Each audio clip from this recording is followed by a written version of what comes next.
Hello बच्चों, मैं हूं शुभम मिश्रा और हम लोग हैं Divya academy learning from doing YouTube channel पर। आज हम सीखेंगे पदार्थ का वर्गीकरण। ये क्या होता है और ये कैसे होता है। इसके पहले अगर मैं आपसे कुछ क्वेश्चन करूं तो आप क्या इसका उत्तर दे पाएंगे? अगर हाँ तो प्रयास करिए। देखिए, अगर आपसे पूछा जाए कि बताइए ईंट या पत्थर पदार्थ हैं अथवा नहीं हैं, तो आपका उत्तर जरूर होगा हाँ ये पदार्थ है। लेकिन अगर आपसे पूछा जाए इंसान पदार्थ है, गाय, भैंस या अन्य जो जानवर है क्या ये पदार्थ हैं, तो आपका उत्तर क्या होगा बताइए।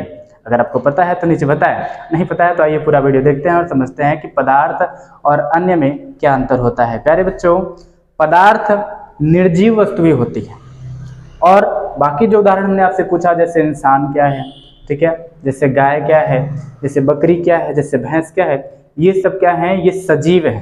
तो हम पदार्थों को निर्जीवों को पदार्थ में बांटते हैं। मतलब पदार्थ वह है जो निर्जीव है, ठीक है। सजीवों को पदार्थ नहीं कहा जाता है। मुझे उम्मीद है कि पदार्थ के बारे में आपको बेसिक जो नॉलेज है वो पता चल गया होगा। आइए देखते हैं जो निर्जीव हैं जिन्हें हम पदार्थ कहते हैं, इनको किस आधार पर पदार्थ कहा जाता है। तो देखिए, पदार्थ जिसे अंग्रेजी में मैटर या इसे सबस्टेंस के नाम से भी जाना जाता है। तो पदार्थ, मैटर या सबस्टेंस ये होता क्या है, हमने पिछली वीडियो में सीखा था। अगर आपने पिछला वीडियो नहीं देखा है तो आइए यहाँ पर सीखते हैं अच्छे से कि पदार्थ क्या होता है। देखिए, किसी भी अवयव का पदार्थ होने के लिए कुछ कंडीशन होता है। क्या कंडीशन होता है कि उसमें होना चाहिए भार या द्रव्यमान, भार या द्रव्यमान जिसे हम मास या वेट के नाम से भी जानते हैं, ठीक है। तो किसी भी पदार्थ में अगर वेट या मास है अर्थात भार या द्रव्यमान है तथा जिसमें आयतन हो, आयतन को अंग्रेजी में कहा जाता है वॉल्यूम। तो अगर किसी पदार्थ में, किसी अवयव में, देखिए पदार्थ होने के लिए कंडीशन क्या है कि अगर किसी अवयव में भार अथवा द्रव्यमान है, आयतन है, आयतन का मतलब जो स्थान घेरता हो, आयतन का मतलब है जो स्थान घेरता हो, ठीक है। तो और उसमें क्या होना चाहिए, उसे हम अपने ज्ञानेंद्रियों के द्वारा, ज्ञानेंद्रियां क्या होती हैं, आंख, कान, नाक, त्वचा, जीभ, ये हमारी ज्ञानेंद्रियां कहलाती हैं। ज्ञानेंद्रियों के द्वारा जिससे हम अनुभव कर सकें, क्या कर सके, अनुभव कर सकें। तो देखिए, हमारे पदार्थ की परिभाषा में मिल चुकी है कि ब्रह्मांड का वह अवयव जिसमें भार या द्रव्यमान हो तथा जिसमें आयतन हो अर्थात जो स्थान घेरता हो और जिसे हम ज्ञानेंद्रियों के द्वारा अनुभव कर सकते हो, उसे ही पदार्थ कहा जाता है। मुझे उम्मीद है कि आपको पदार्थ समझ में आ गया होगा। अगर समझ में आ गया है तो हम लोग आगे बढ़ते हैं कि पदार्थ का वर्गीकरण कैसे किया जाता है। देखिए, पदार्थ का वर्गीकरण, आज ये वीडियो देखने के बाद पदार्थ के वर्गीकरण में आपको कभी कोई दिक्कत होने वाली नहीं है। तो वीडियो को पूरा देखें और बिल्कुल भी स्किप मत करिएगा।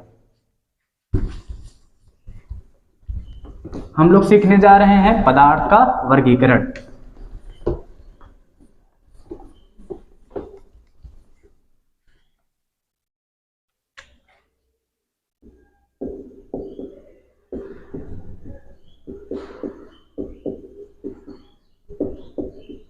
देखिए, पदार्थ का वर्गीकरण दो आधारों पर किया जाता है। ये दो आधार क्या हैं समझेंगे हम लोग। पहला आधार यह है कि जब हमसे ये पूछा जाए कि भौतिक अवस्था के आधार पर, हमसे पूछा जाए भौतिक अवस्था के आधार पर पदार्थ कितने प्रकार का होता है, तो हमें बताना है भौतिक अवस्था के आधार पर पदार्थ तीन प्रकार का होता है। कौन कौन? मुख्य रूप से तीन प्रकार का होता है, ठोस, द्रव, गैस। अगर हमसे पूछा जाए बताइए पदार्थ कितने प्रकार के होते हैं, तो आप पूछिए किस आधार पे। अगर बोलेगा सामने वाला कि पदार्थ का आधार रहेगा क्या, भौतिक अवस्था का आधार, ठीक है। अगर पदार्थ का वर्गीकरण का आधार भौतिक अवस्था है तो आप बताएंगे कि पदार्थ है तीन प्रकार का। कौन कौन? ठोस, द्रव, गैस, ठीक है। तो प्यारे बच्चों, इसके अलावा भी कुछ अवस्थाएं होती हैं पदार्थ की, आइए उनके बारे में जानते हैं। तो इसके अलावा होता है चौथा नंबर बोस आइंस्टीन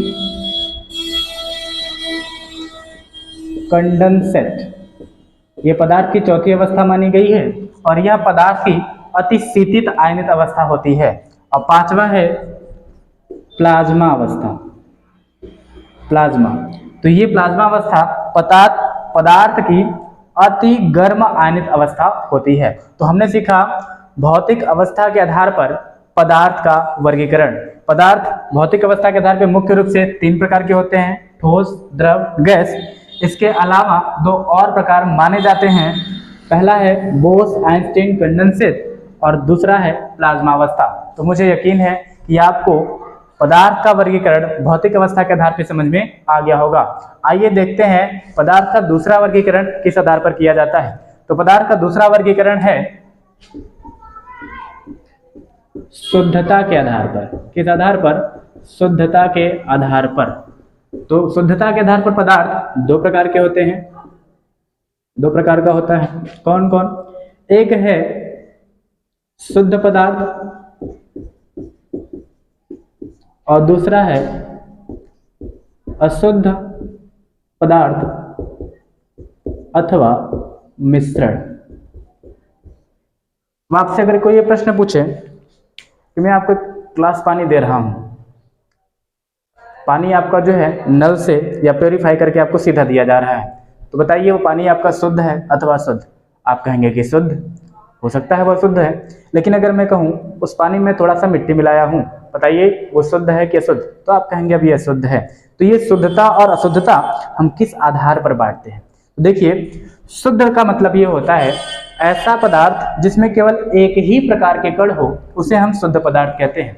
और अशुद्ध क्या है? जिसमें एक से अधिक प्रकार के कण मौजूद होते हैं, उसे हम अशुद्ध पदार्थ कहते हैं।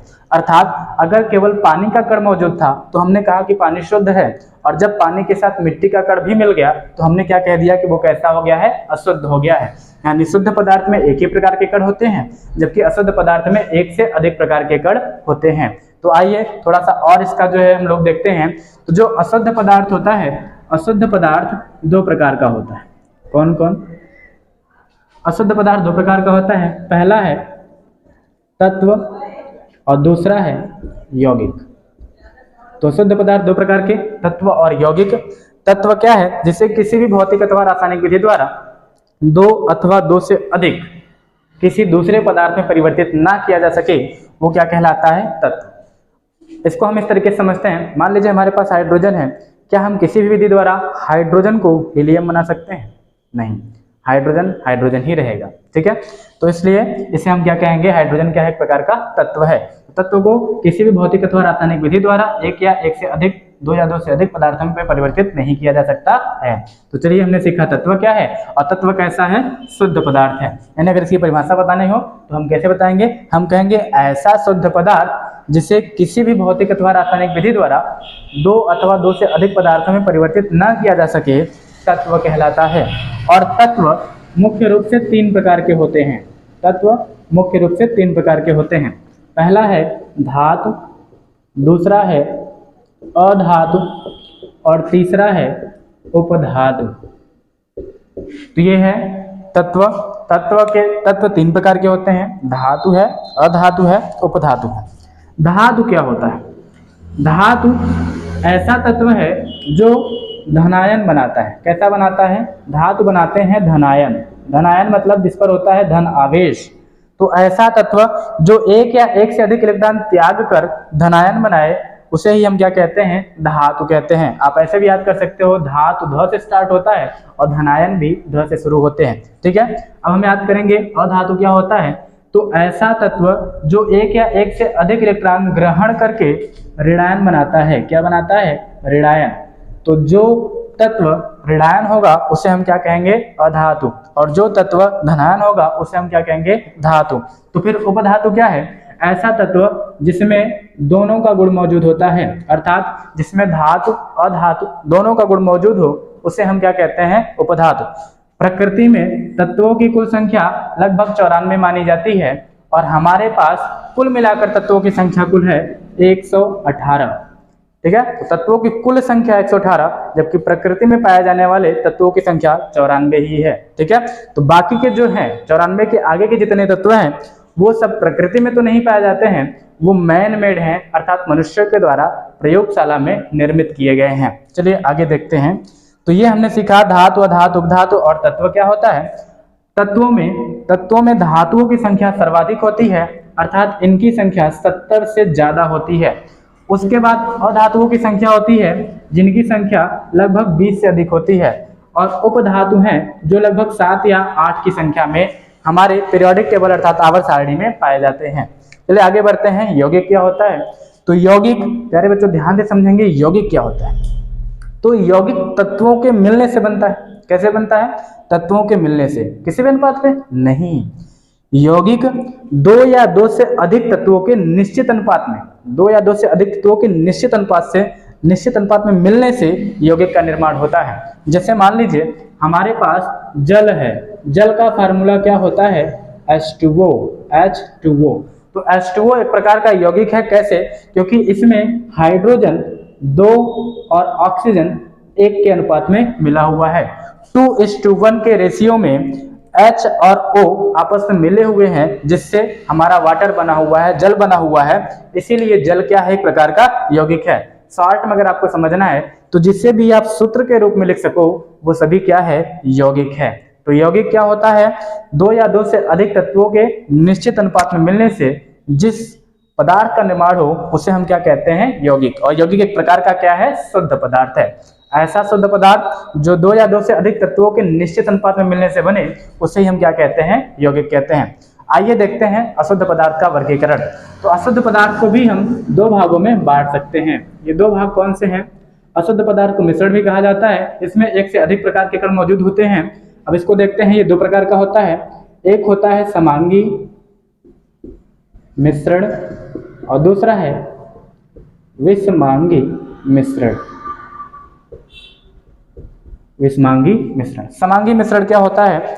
ऐसा अशुद्ध पदार्थ जिसके प्रत्येक भाग का गुणधर्म एक समान हो हम समांगी मिश्रण कहेंगे, और अगर एक समान न हो अर्थात असमान हो तो हम विषमांगी मिश्रण कहेंगे। उदाहरण के तौर पे समझते हैं। मान लीजिए हमने पानी में चीनी को घोला और शरबत का निर्माण कर लिया। अब आप बता सकते हो कि इसमें चीनी का दाना किस जगह पर मौजूद है? कहीं नहीं, वो पूरे जल में घुला हुआ है, अर्थात इसमें हर जगह का गुणधर्म एक समान है। तो ये कैसा मिश्रण हुआ? समांगी। ये मिश्रण है जिसमें हमने चीनी और पानी को आपस में मिलाया हुआ है और इनका जो रासायनिक गुणधर्म है वो हर जगह लगभग समान है, इसलिए हम इसे क्या कहेंगे? समांगी मिश्रण कहेंगे। अब एक दूसरा एग्जांपल लेते हैं। मान लीजिए हमने तेल लिया है और हमने जल लिया है और दोनों को आपस में मिलाते हैं। हमारे पास सरसों का तेल है और हमने जल लिया है, दोनों को मिलाते हैं तो हम देखेंगे कि जो तेल है उसका घनत्व कम होता है, जिसके कारण वो जल के ऊपर ही तैरता रहेगा। जल के निचले वाले भाग में तेल नहीं रहेगा, वो ऊपर ही तैरता रहेगा, अर्थात वह कैसा हो जाएगा? विषमांगी मिश्रण। क्यों? क्योंकि उसके हर जगह का गुणधर्म एक समान नहीं है। तो ये हो गया समांगी और विषमांगी मिश्रण। अब हम थोड़ा सा और इसको डिस्क्राइब करके देखेंगे कि समांगी मिश्रण जो होता है प्यारे बच्चों, समांगी मिश्रण एक प्रकार का होता है। इसे हम वास्तविक विलयन, समांगी मिश्रण को वास्तविक विलयन या केवल विलयन के नाम से जानते हैं। जैसे शरबत कैसे बनता है? जल प्लस चीनी, कम से कम इतनी चीजें तो हमें चाहिए ही। तो ये हमारा वास्तविक विलयन, जो वास्तविक विलयन होता है ये कैसा होता है? समांगी मिश्रण होता है। अब हम चेक करेंगे विषमांगी मिश्रण के कितने प्रकार होते हैं। तो जो विषमांगी मिश्रण होता है प्यारे बच्चों, ये लगभग दो प्रकार का होता है। विषमांगी मिश्रण दो प्रकार का होता है। ये दो प्रकार कौन कौन से होते हैं? तो एक होता है कोलाइडी विलयन और दूसरा है निलंबन। कोलाइडी विलयन और दूसरा है निलंबन। तो कोलाइडी विलयन जो होता है ये एक प्रकार का विषमांगी मिश्रण है जो देखने में बिल्कुल समांगी लगता है लेकिन होता कैसा है? विषमांगी। ठीक है। तो वास्तविक विलयन से थोड़े से इसके विलय के कण वास्तविक विलयन के कणों से थोड़े बड़े होते हैं। ये देखने में तो समांगी प्रतीत होते हैं लेकिन वास्तविकता में ये कैसे होते हैं? विषमांगी। उदाहरण के तौर पे हम ले सकते हैं जैसे दूध हो गया, जैसे इंक यानी स्याही हो गई, जैसे गोंद हो गया। ये सब किसके उदाहरण हैं? कोलाइडी विलयन के उदाहरण हैं। दूध में हमारा प्रोटीन, फैट्स, विटामिन्स ये सब घुले हुए होते हैं और ये अलग अलग जगहों पर इनकी मात्रा थोड़ी सी कम या ज्यादा हो सकती है, इसलिए हम इसे क्या कहते हैं, कोलाइडी विलयन कहते हैं। ये पूर्ण रूप से एक समान नहीं होता है और ये समांगी मिश्रण में सब एक समान, हर जगह का जो गुणधर्म है वो एक समान होता है। कोलाइडी विलयन देखने में तो हमें समांगी लगता है, लेकिन होता कैसा है, विषमांगी। निलंबन क्या होता है, इसमें विलय के कण अधिक बड़े बड़े होते हैं जिन्हें हम साधारण आंखों से देख सकते हैं। निलंबन जैसे जल और मिट्टी, जब जल और मिट्टी को आपस में घोला जाता है तो ये जो होते हैं ये आपस में बिल्कुल भी नहीं घुलते हैं, या फिर घुलेंगे भी तो आपको स्पष्ट दिखाई देते रहेंगे।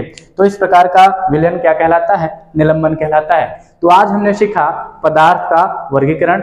आइए एक बार फिर से रिवीजन करते हैं हमने क्या पढ़ा हुआ है। हमने पढ़ा कि पदार्थ जो होता है इन्हें दो प्रकार से हम बांट सकते हैं, एक भौतिक अवस्था के आधार पे और दूसरा है शुद्धता के आधार पे। भौतिक अवस्था के आधार पे पदार्थ तीन प्रकार का, ठोस, द्रव, गैस, जबकि शुद्धता के आधार पे पदार्थ दो प्रकार का, शुद्ध पदार्थ और अशुद्ध